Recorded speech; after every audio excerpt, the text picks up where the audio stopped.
Hello viewers, you're welcome to Economy Today on TVRC.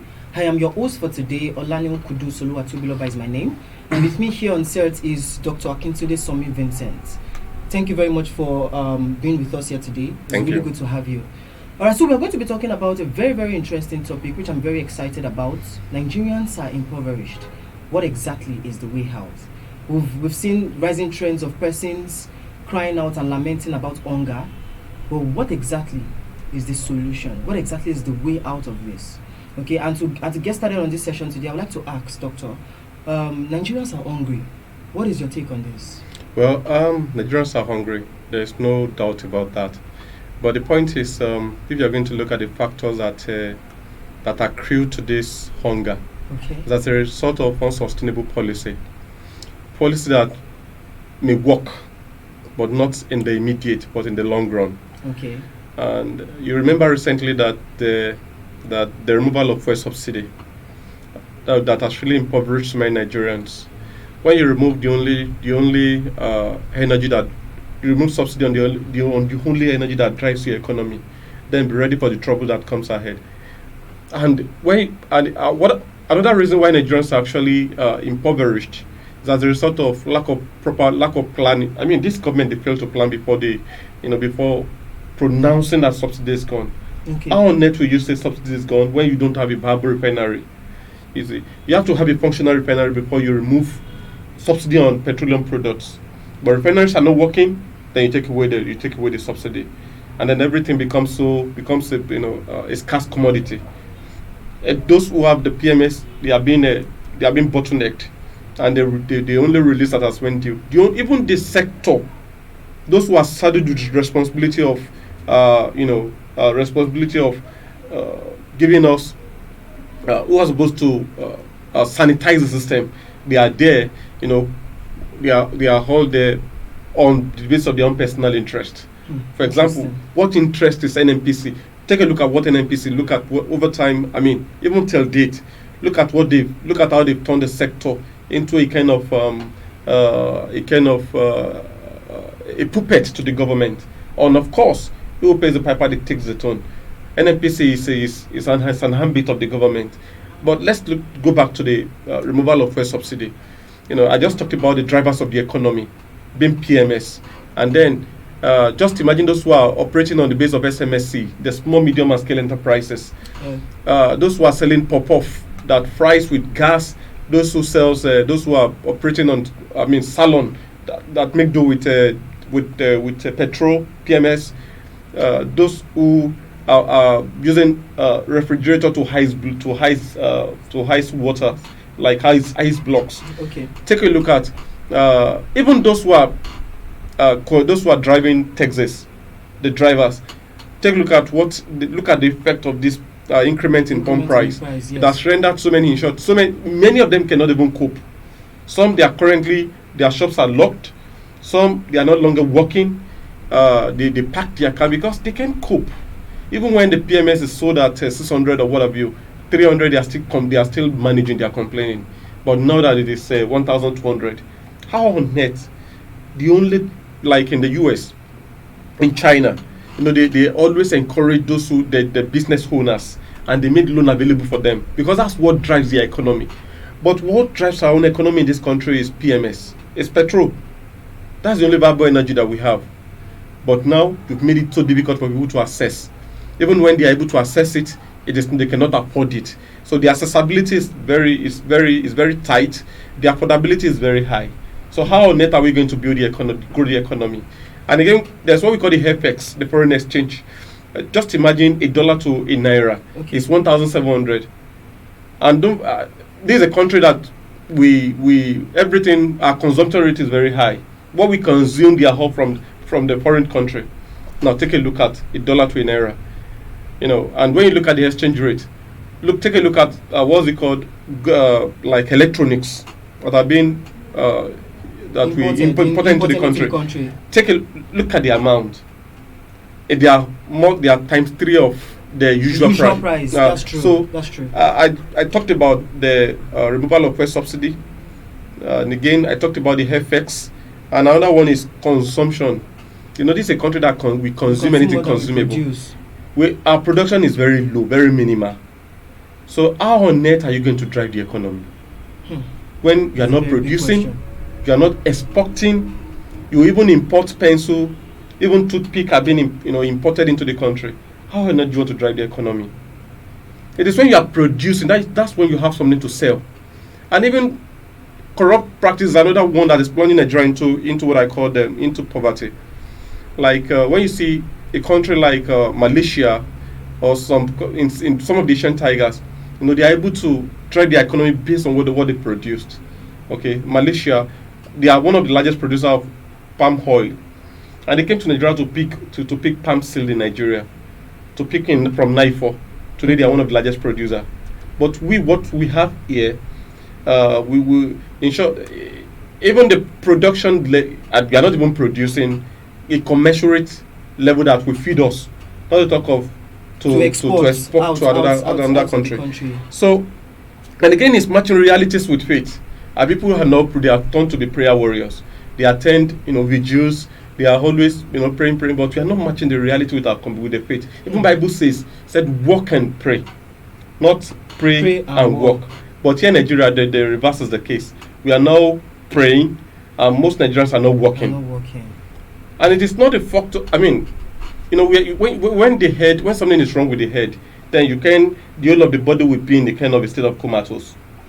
When you have a headlessness, when you have poor leadership, then what do you expect what the followers to do? You need somebody to drive the followers to say this is where we are heading. But it is not in this regard where even your policies are killing the followers.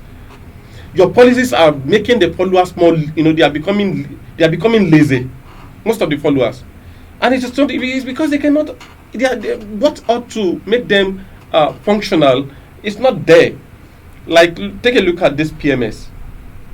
When you have something to work with, the person who is grinding pepper in the market make do with the machine, this grinding machine.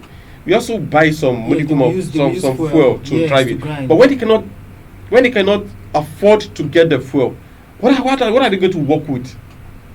Then you turn a strong woman. You turn them into something else entirely. And everywhere it has become and this has really cut across the states, not just in one part of just one state alone. Where you have some of the shops are closed, our roads are they are deserted. Taxis are not. We have, unlike the rate at which, we have a sizable number of vehicles on the road to take the commuters. In short, most people are working remotely to even MTN. Another one is taxation, taxing the people. Okay, on the basis of taxation now, MTN, they are planning to even fizzle out. They are planning to move out of the country. When they cannot no longer cope with the tax. So this is a country. If you are going to turn this country, we are going to turn it around. We have to encourage production ahead of taxation. Taxation will not take this country anywhere. Instead, production will rejig. We wake this sleeping or dying economy if something is not done on time. Wow, that's a lot, Doctor. Thank you very much. And I would like to ask, we just got a recent news that Wiki plans to send out the beggars from Abuja. So, with respect to this particular topic where we are addressing today, I would like to see, because beggars are everywhere. So, do you think sending them or pursuing beggars away from their respective places is the panacea to this locama? Like I said, why are people begging? Ordinarily, people that used to extend hands to people. If you notice, even before, those that you will call and you have some challenges and they will be ready to extend. To help, yes. No, they are the one calling you to say, they are the one calling you to even ask for, please, what can we get from you? So this, like I said, I talked about the policy. This policy will not do Nigerian any good in the immediate. And I keep asking this question: must people die before that they have to change the policy? The government, they are not ready. And if you are not ready to turn the situation around, why are you killing the economy? Before you say the subsidy is gone, what refineries have you put in place? No functional refinery. Okay, and like I said, this is the major thing that drives our economy. Go to the shops. Most of the shops runs on generator and diesel. Go to our banks. They run on diesel. Go to the industrial layout. They run on diesel. So why do you want to make it difficult for people to access it? Because if you are unable to access it, they can't work. And if they are going to work, they work in the minimal. The work becomes so minimal. What can we do with little? I mean, how does that amount to our economy? When what you are supposed to get is supposed to be magnanimous, but what you are getting is peanut. To the extent that even workers are laying off workers. Workers are no longer encouraged because they can't just cope. And any good country tries on your SMSC.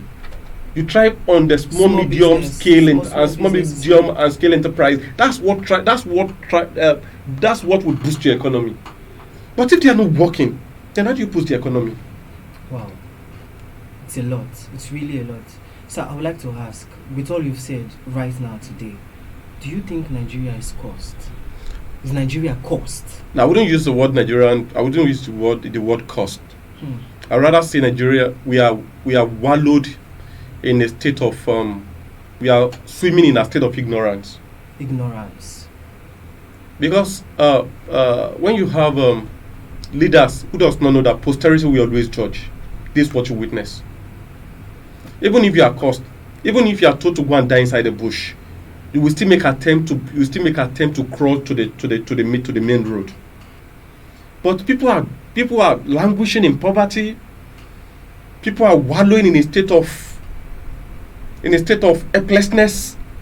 People are shouting on daily basis, but yet the government appears not to be listening. How on earth are you saying there's nothing you can do to reduce the pump price when we own the crude oil in this country?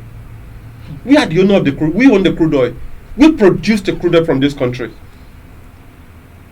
Even if you are not selling the commercial barrel, we were told that crude oil has been discovered lately in the north, Gombe to be precise. And crude oil hasn't finished in Bayelsa. We have the oil producing state. We still produce crude in barrels of their. Even the theft in that sector alone can take care of our economy. Our crude that is being taken from the sea into European. What are we saying? So the point is, what I'm still thinking of is, I don't think we are ready for any development. If we continue with this kind of leadership that cannot think outside the box, that is always dancing to the tune of IMF, dancing to the tune of World Banks, telling us that we have to continue. I just told you that most of our shops are no longer working. People are not becoming lazy. Everybody is not everybody has become so professional beggars. It is called, back in the time in retro, it is called fine bara. That's why people have resolved. That's what people are doing now.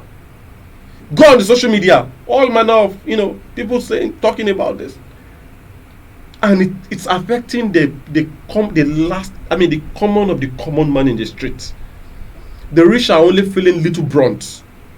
It is only when they put their car into the street and they are unable to get oil, they are unable to get PMS. That's when they cry foul. Most of them are not resorting back to their constituencies. Most of them are there in Abuja. Why those in the street are not they are not getting the requisite dividends of democracy. So it is very pathetic. It is very painful. I know Nigeria can continue like this. Just to add to what you just said, you mentioned that basically one of this is the problem stems from ignorance. The leaders, they are ignorant about some certain things. But would you also believe that they probably know about these things and they probably just refuse to take actions? No, when you see people who run politics of interest, politics of me, myself, and I, me, myself, that's what you say. When you see people who does not believe that politics, governance, being in government is a call to service, and it's a privilege. This is what they fail to realize. Is when you are in a position to impact to the people, it's a privilege. But what do you expect when so many of them they join all manner of nonsense to become a sitting senator, to become House of Rep member? they have to belong to whatever they have to belong to the inner caucus. Do you think they will come out and they will have the face of the face of the common man? Do you think they will wear what we call the empathy with the weight on their? No, that's what some of them are very much. I wouldn't call it. Okay, what is the function of a city of a legislature? If not to make law and to fight for the common man. How many of them are fighting for the common man? Only few. And the few the few are not hard enough to what Nigerians are facing. I mean, a legislator is supposed to put executive on their toes. I mean, legislators are putting executive. Look at our court. They say the court is the last hope of the common man. That's the court of law. But look at what our court, our judges have turned themselves to. You know, look at what is happening in this country. So it is very painful to talk like this.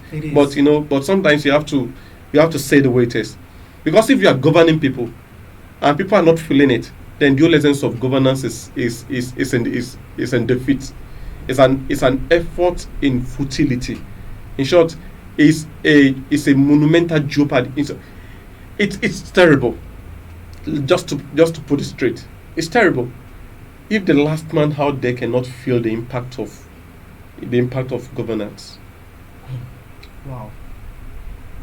Thank you very much, Doctor. And to round up this session, because you've said a lot today, and it will be folly for us to round up this session without talking about the last part of this, which is how exactly do we get ourselves out of this mess? How do we get out of this mess? What is the way out, sir? The way out is that we have to believe in the Nigerian project. Okay. We are talking about people wallowing in poverty, and that we need to get our leadership right. Thank God the next election 2027 is just around the corner. If we are going to assess any government, we have to assess them from the first day that they assumed office. That's what we have to place our assessment on, not just on the last 1 year of their government. No. And again, if we are going to, there's what we need to hold all these guys accountable.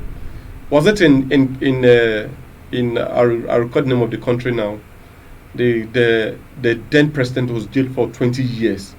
At 80 years old man, just was jailed for, I think his name is it Toledo? It's one from is it Peru or it's one of the country. I'll record the name. Interesting. Was jailed for 20 years, but 20 years. Just because of corruption. With our EFCC in this country, have they been able to hold any of our president accountable? Even our EFCC. With due respect to them, or profound respect to them, all they know is just to keep waylaying all these small young boys up and from their distance. But those who are really gulping our money, those who are, how many we keep talking about oil theft. How many people those who have been prosecuted, how many from our oil theft? That we talked about, even the oil that are taken out of this country alone can settle this country for life. Yet, we have not heard of anybody being prosecuted. Nobody know any form of arrest has been made. Only if you are going to add on all those little people that are doing oil bunkering, from illegal oil bunkering But we are talking about those who are packing our oil, that are putting it inside all those cargo ship outside the country. The Nigerian Navy, they will say they are not aware of the fact that some people are doing something like that. Cutting our oils away, because our marines, our water bodies are being guided. They are guided by they are in charge. They are solely in charge of the Nigerian Navy. So, the way out, like I said, we must get our leadership correctly. And number two, we must place more emphasis on agriculture. And agriculture, we have to. You can't just have a 2-plot of land and you want to use the 2-plot to raise a building. What is wrong with using 1 plot to raise a building and use the other one to do a kind of mini farm for yourself? Even when things are hard, you are able to feed yourself from whatever you are getting from your farm. And don't forget, there's dignity in what one does with your hand. There's dignity. So, like I said, we have to believe in the Nigerian project. We have to get our leadership correctly. And again, we have to also, I talked about, having a mini farm for yourself. And again, this issue of our SMSC, you have to also support our SMSC. Okay. In some countries, they used to give incentives, they used to give awards to encourage, because if you think as a government you cannot produce work for everybody, those that are doing the work, what are you doing for? Are you encouraging them? In short, one of the ways to even encourage SMSC is to bring down this, is to take a second look at this policy of removal of fuel subsidy. Of what benefit is this fuel subsidy? I mean, if you have taken away the subsidy, of what benefit will it be to the common man in the street? Why not think twice? Perhaps give it a considerable price. What is wrong if you are buying petrol for 500 naira per litre? What is wrong with that? What is wrong with buying petrol for even 300 naira? It is possible. All we need is just the political will from all these leaders. It's just quite unfortunate that successive government over time has really failed Nigeria. Right from the very beginning, from 1999, when petrol was sold for as peanut as less than 100 naira. 1999 till date is how many years, for crying out loud? It's just around the corner. We know when we transited from from military era to democratic era. Just only 25 years. Just imagine from 100 naira, from less than 100 naira to 1,000 to 1,200, and we produce, even countries that are not producing oil, that are not producing crude, they have it better in their own country. Not to talk of we here in this country that are producing. And again, we are not even talking about the FX, this foreign exchange. We have to make sure we strengthen our naira. You have to strengthen the naira, because if you fail to do that, when you float your currency, all this kind of dollar becoming 1.7, becoming 1,000, 2,000 naira in the long run. This is what you witness. Country that did that recently, Ethiopia, they are really crying now. That country, when you float your currency, strengthen your currency. You sell crude oil. If you are going to buy crude oil, collect the money. They should pay in naira, not in dollars. In dollars commensurate to naira. So you sell your crude in naira. If you are going to buy Russian oil, you are going to pay in Russian currency. If you are going to buy Nigerian oil, you pay in naira. And that's why we can have enough in our reserves, because they will not bring naira from their country. They will bring in their country currency. Then they put it on our bank here. They change it for naira here. And that's how you strengthen the naira.